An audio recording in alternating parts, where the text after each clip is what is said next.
Muito boa noite, sejam todos muito bem-vindos e bem-vindas à edição desta segunda-feira, dia 11 de agosto de 2025, do Cidadania, seu jornal diário com as notícias e os absurdos do Brasil e do mundo. Hoje um dia muito triste pelo que Israel fez na madrugada de domingo para segunda.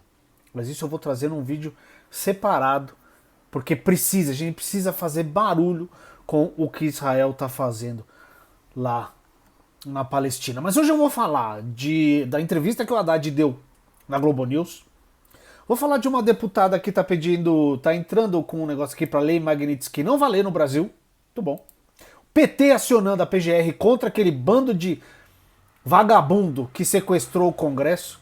O Trump mandando a tropa para Washington e ainda disse que os pobres, os moradores de rua, deveriam sair de Washington com a própria vontade, para limpar a cidade. Meus queridos. E a gente vai falar sobre o pacote da impunidade que eu trouxe aqui a semana passada. O que as pessoas estão achando, o que o STF está achando, o que a Polícia Federal está achando do tal pacote da impunidade e uma nova investigação. Um novo inquérito contra o ex-presidente Jair Bolsonaro. Vamos falar de tudo isso. Vou começar com o Haddad, tá? Deu entrevista hoje e ele tinha uma reunião marcada para esta quarta-feira, dia 13, com o sujeito lá dos Estados Unidos. A reunião caiu. Por quê? Haddad atribui a Eduardo Bolsonaro cancelamento de reunião com o secretário do Tesouro dos Estados Unidos. O ministro da Fazenda afirmou hoje, nessa entrevista, que a reunião com o secretário do Tesouro dos Estados Unidos, o tal do Scott Bessent, prevista para ocorrer quarta-feira, dia 13, não é sexta-feira 13, quarta 13, foi cancelada após pressão, aspas, de forças de extrema-direita que atuam junto à Casa Branca. Segundo Haddad, essas forças agiram diretamente para minar a interlocução entre os dois países. A reunião teria como pauta principal o tal do tarifaço de 50% imposto pelo Laranjão. Aspas aqui pro ministro. A militância antidiplomática dessas forças da extrema-direita teve conhecimento da minha fala, agiu junto a alguns assessores e a reunião foi desmarcada. Haddad apontou ainda que o deputado federal Eduardo Bolsonaro do PL de São Paulo, que não está mais licenciado, mas não está trabalhando e está recebendo, teria se posicionado publicamente contra o diálogo entre os governos brasileiro e estadunidense. O ministro acredita que essa atuação contribuiu diretamente para o cancelamento da reunião, obviamente. Eduardo, aspas aqui pro Haddad. Eduardo publicamente deu uma entrevista dizendo que ia procurar inibir esse tipo de contato entre os dois governos. Depois disso, aconteceu o episódio do cancelamento. Não há coincidência nesse tipo de coisa. Apesar de tentativas posteriores de reagendar o encontro, o governo estadunidense alegou falta de agenda e não retomou o contato. Durante a entrevista, Haddad detalhou a medida provisória que está sendo finalizada pelo governo como resposta às tarifas. O pacote inclui 3 frentes principais: linhas de financiamento para empresas afetadas, ajustes tributários específicos e compras públicas para absorver parte da produção voltada ao mercado estadunidense. As medidas visam mitigar os impactos do tarifaço, tá? Aí, o Haddad também rebateu as declarações do governador de São Paulo, o Tarcísio de Freitas, aquela anta. Porque ele se reuniu com o Bolsonaro semana passada, lembra? Ele foi lá visitar, pediu pro Alexandre, o Alexandre deixou, porque o Alexandre e Tarcisinho são assim. Eu acho fantástico o pessoal achar que o Alexandre de Moraes é de esquerda. Não é. Ele é assim com o Tarcísio. Assim com o Tarcísio, tá? Ele foi lá, aí 2 dias depois ele deu uma entrevista falando que o Lula tem que ligar pro Trump. O Haddad respondeu. É no mínimo um pouco ingênua. Talvez uma pessoa que ainda não tenha traquejo das relações internacionais, comentou Haddad, ressaltando que encontros entre chefes de Estado requerem preparação diplomática e técnica prévia para serem efetivos. Foi o que eu disse outro dia. Não é assim o presidente pega o telefone e liga para o outro. Não, as equipes alinham o que vai ser discutido, os interesses, como vai ser recebido, toda a diplomacia que tem que ter numa situação dessa, para daí um presidente ligar pro outro. Não é que nem você que vai ligar pro Zezinho, pega o telefone e liga. Não, não é assim que funciona. Eu disse isso aqui no canal outro dia, tá? É assim, o Tarcísio é um pulha. Não sabe nada de nada. Ele devia se preocupar com os pedágios que ele está entupindo São Paulo, né? São Paulo está entupido de pedágio desse free flow aí. E o plano de contingência, esse plano contra o tarifaço dos Estados Unidos deve ser anunciado até terça. O Lula está se reunindo com o Alckmin hoje para definir como vai ser, tá bom? Mas deve ser anunciado até terça. E é muito legal, porque tem um monte de gente aí, tem um tal do CEO da Taurus, a empresa famosa aí, que era defensor do Trump, assim como o Bolsonaro, elogiou quando o Trump foi eleito. Estão perdendo um monte de dinheiro lá na empresa deles por causa do tarifaço. Agora, sabe o que ele está fazendo? Está pedindo pro Lula resolver. Me ajuda, presidente. Ué, mas você não era truta do Trump? Não defendia o Trump? Não defendia o Bolsonaro?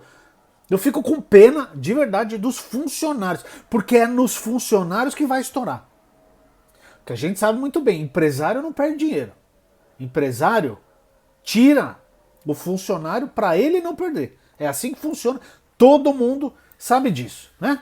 Então aí o Haddad falando o que todo mundo sabe. Porque o Eduardo Bolsonaro deu uma declaração de que não tem nada a ver com esse cancelamento. Falou semanas atrás: eu vou fazer tudo que eu puder para atrapalhar a comunicação entre os governos. Se depender de mim, não vai ter comunicação entre o governo brasileiro e o governo estadunidense. Agora ele veio falar que não foi ele que mexeu nisso aí. É ele e o neto do ditador lá, o tal do Paulo Figueiredo. Tá? É isso que tá acontecendo. Então, tem gente lá trabalhando para ferrar nós e tem gente aqui trabalhando para tentar salvar a gente, que é o governo federal. Não é esse povo aqui não, tá? Quem? Essa galera aqui, ó. PT aciona o PGR contra deputados por crime de abolição violenta do Estado de Direito. O líder do PT na Câmara, o Lindbergh Farias, do PT do Rio de Janeiro, protocolou junto à PGR uma representação formal solicitando a instauração de procedimento investigatório criminal contra os parlamentares envolvidos no motim ocorrido no plenário da Casa no dia 6 de agosto. O documento requer que a PGR apure a possível prática do crime de abolição violenta do Estado Democrático de Direito, que prevê pena de reclusão de 4 a 8 anos, além de outras sanções. Ele fez um pronunciamento bem bom, ele falou mesmo. Falou, o que aconteceu aqui foi o 8 de janeiro dos engravatados. É a sequência da tentativa de golpe de Estado. E está certíssimo. Está certíssimo, Lindbergh. Se pessoas como aqueles sujeitos que estavam lá no dia 6 de agosto estou falando, que aconteceu semana passada, o motim na Câmara, se eles perdessem os mandados, se fossem presos, talvez a coisa começasse a mudar. Mas até agora, na história do nosso país, até agora, que a gente está tendo julgamento aqui, nenhuma pessoa envolvida em golpe de Estado, ninguém da ditadura foi punido. Muito pelo contrário. Tem um monte de gente que até hoje está desaparecida, famílias que não receberam os restos mortais dos seus entes queridos, e as pessoas que fizeram isso, não aconteceu nada. Eu já trouxe aqui no canal. Os caras que mataram o Rubens Paiva recebem do Estado até hoje. Porque são militares da reserva, né? Aposentados, essa porcaria aí. Tá? É assim que funciona. Você não pune tentativa de golpe, você não pune os ditadores, eles voltam. Perdão, é o que eu tô falando do 6 de agosto. Se não punir esse bando de vagabundo que fez o que fez dia 6 de agosto, eles vão fazer de novo. Então, precisa acontecer alguma coisa. Então, é uma matéria muito boa aqui. Essa daí eu não vou nem ler, vou só deixar na descrição do vídeo, sobre o fim do foro privilegiado que eu trouxe aqui, que é o golpe para salvar esses infelizes na farra das emendas. Leiam a matéria aqui embaixo, tá?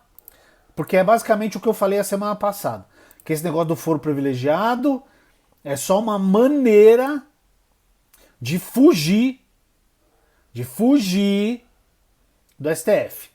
Eu vou trazer só uma coisa sobre isso, que é o blog da Andréa Sadi, pacote da impunidade, esse negócio aí. Inclui aval da Câmara para abertura de inquérito policial. Ministros do STF dizem que é inconstitucional. Tá? O que eles querem? O acordo, que é o tal pacote da impunidade, quer o quê? Votação da chamada proposta de emenda à Constituição, a PEC, das prerrogativas, para definir que ações penais contra parlamentares só possam ser abertas com aval do Congresso. Eu trouxe isso aqui a semana passada. E que a prisão em flagrante de parlamentar só possa ocorrer em casos de crimes inafiançáveis listados na Constituição. Medidas judiciais contra parlamentares só possam ser cumpridas dentro do Congresso com aval do Legislativo. E mudança no foro privilegiado. O foro faz parte da PEC da impunidade. Para que processos que hoje são de competência do STF passem a ser de competência de instâncias inferiores da Justiça. Entre bolsonaristas, há a esperança de que isso tire a ação penal da tentativa de golpe de Estado da qual Bolsonaro é réu das mãos de Alexandre de Moraes. E aí tem um negocinho aí, porque hoje saíram não duas notícias, mas duas informações um pouco divergentes. O Hélio Gaspari, talvez seja um dos jornalistas mais bem informados do Brasil, manja muito, muito de política, ele trouxe a informação na Folha que o Fux deve pedir vista do processo e com isso adiar o julgamento em até 90 dias, o que acabaria levando a definição para 2026. Já outro, na CNN, se eu não me engano, diz que não, que ele não vai pedir vista de processo e não vai adiar, mas que ele deve ter um voto contraditório aos outros. Ou salvando, ele não vai salvar ninguém, ele só vai ter um voto contrário, tá?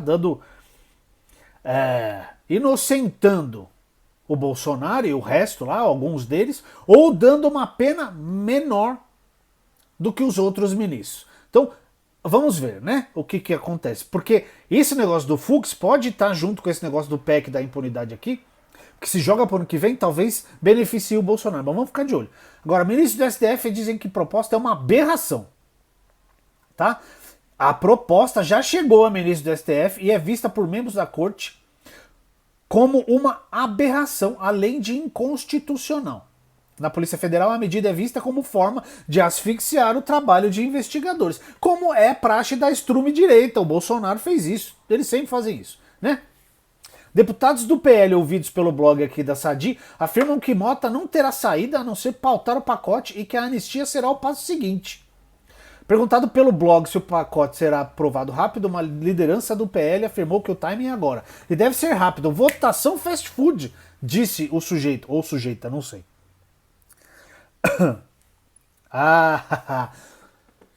Prestem atenção no que está acontecendo, prestem atenção em quem vocês votam, em quem vocês votaram e em quem vocês votarão.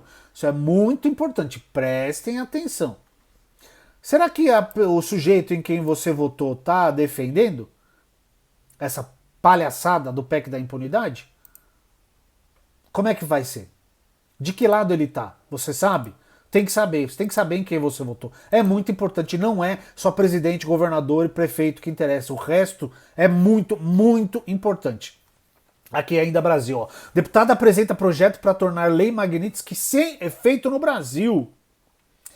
A deputada Fernanda Melchiona, do PSOL do Rio Grande do Sul, apresentou à Câmara o projeto de lei 3.831 de 2025, conhecido como PL da Soberania Financeira. A medida proíbe que instituições financeiras, corretoras e demais entidades, sob supervisão do Banco Central e da Comissão de Valores Imobiliários, apliquem, no Brasil, bloqueios, restrições ou suspensões de contas com base em sanções impostas por governos estrangeiros sem aval de autoridade brasileira.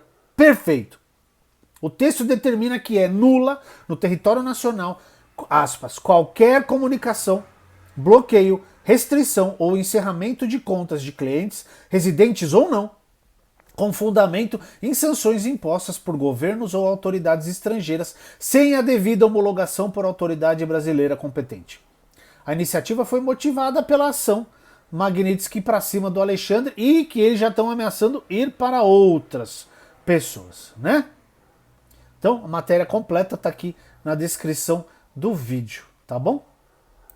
E o Trump? Trump anuncia... Não, tem mais uma do Brasil, esqueci. Novo inquérito pro Bolsonaro. O pessoal ama liberdade de expressão. Liberdade de expressão é isso. Você fala o que você quer, você responde pelo que você fala. O Ministério Público abre inquérito para investigar Bolsonaro por associar Lula a regime do ex-ditador Bashar al-Assad.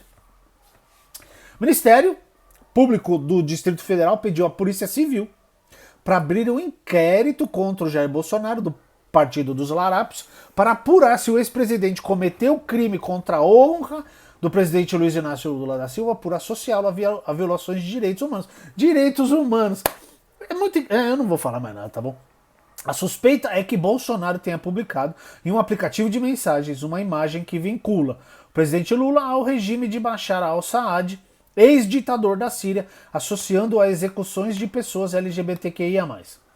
O caso será investigado pela Polícia Civil do Distrito Federal. Tá? O Ministério da Justiça e Segurança Pública, comandado pelo Lewandowski, havia pedido em 7 de julho para a Polícia Federal investigar o episódio. O suposto crime chegou ao conhecimento da paz por meio da denúncia de um cidadão. Muito bem, tá vendo? Então liberdade de expressão é isso aí. Você fala, você faz as coisas e você responde por elas. Né? Muito simples. Não é simples? Eu acho. Muito simples. Fez merda, paga. Não é? Muito bem, vamos falar do Trump, a última. Trump anuncia controle da polícia de Washington e envio de tropas. O presidente diz que há uma crise de segurança na capital dos Estados Unidos. Números negam. Ah, maravilha. Matéria da Folha, tá? Durante coletiva de imprensa hoje, o presidente Pato Donald dos Estados Unidos apresentou um plano para diminuir a criminalidade em Washington e torná-la a capital mais bonita do mundo. No domingo, dia 10, ele já havia ordenado que pessoas em situação de rua deixassem a cidade imediatamente. O republicano planeja aumentar o controle federal sobre a administração da capital. Ele vem investindo em um discurso agressivo contra supostos sem-teto e criminosos, argumentando que a intervenção seria em nome da segurança e da limpeza. Você já ouviu isso em algum lugar? Ricardo Nunes fez a mesma coisa com a Cracolândia aqui na cidade de São Paulo. Esparramou os moradores de rua pela cidade inteira. E ali onde era Cracolândia não tem mais nada. Parecido, né? Ou seria igual? Muito bem. Trump disse que Washington será liberada hoje do crime, da sujeira e da escória. Quer dizer, moradores de rua, pessoas que não têm nenhum lugar para morar, não tem o que comer às vezes, eles são a escória da sociedade para essa gente aqui. Aspas para o Zé Mané aqui. Nossa capital foi derrubada por gangues violentas, criminosos, maníacos, selvagens e pessoas sem casa. E nós não vamos deixar isso acontecer mais. Nós não vamos aceitar. Por que ele não dá casa para as pessoas que não têm casa? Ah, não, nos Estados Unidos, você já viu? Muitos vídeos sobre isso. De pessoas sendo jogadas na rua pelos hospitais porque não tinham dinheiro para pagar. Porque você sabe que lá não existe SUS, não é mesmo?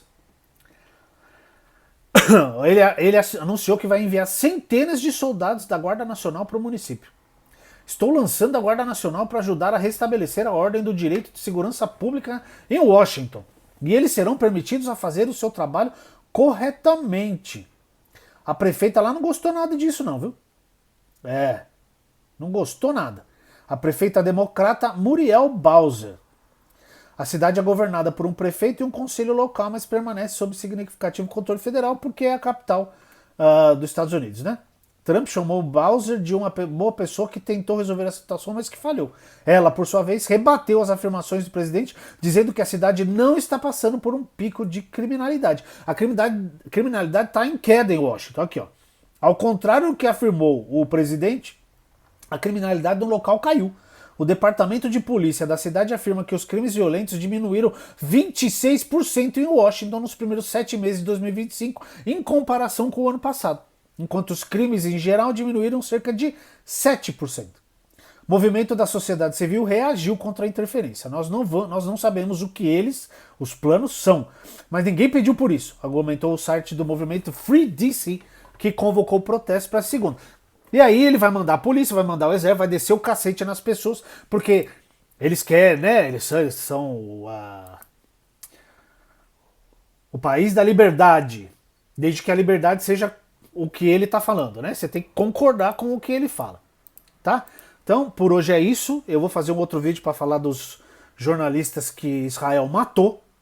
Eu peço, por favor, que vocês assistam, porque eu vou fazer um vídeo separado só sobre isso aí, tá bom? Lembrando sempre que tudo que eu falei, as matérias estão aqui na descrição do vídeo. Assistiu até aqui, curtiu, deixa seu like aí, se inscreva no canal e envie para os amigos. Um grande abraço e até o próximo vídeo.